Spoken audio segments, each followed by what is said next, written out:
Ayan mga idol, magandang hapon po sa ating lahat. Ako naman po ay magagayat-gayat nitong ubod. Ito po ay aming pang-ulam mamayang hapon. Po mga idol, ano po ito? Mahaba. Ubod ng kuan. Sagisi. Sagisi mga idol.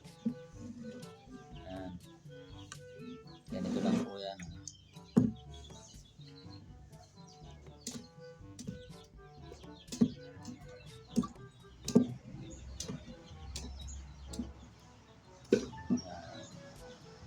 Yan lang po ang gagawin mga idol. Babak-bakin na ganyan. Tapos dalaga. Sarap po yan. Ganyan lang po yan mga idol. Baak. Baak. Yan. Ayan, binabaltan pa yan mga idol. Ganito.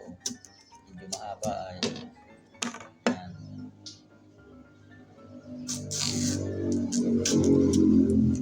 Ang ginagayat po namin dyan, ang inuulam ay itong ubod.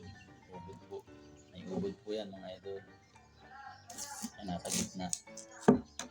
Itong nasa gitna yan mga idol. Tatanggalin yan. Tigas. Tigas naman. Tigas, tanggalin. Ito na, natanggal na mga idol. Tuloy ko na ulit. Yan, ito ang ubod.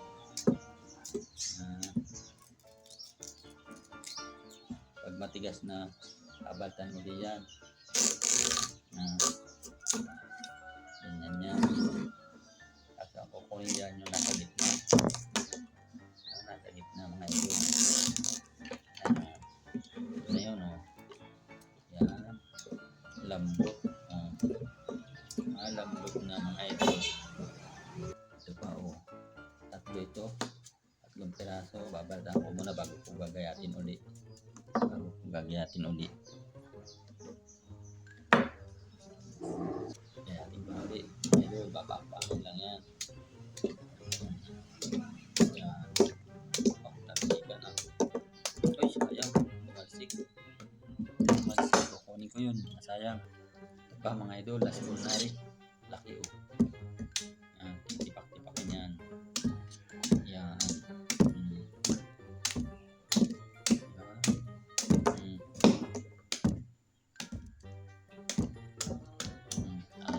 Idol, salamat po at magandang hapon po ulit sa ating lahat.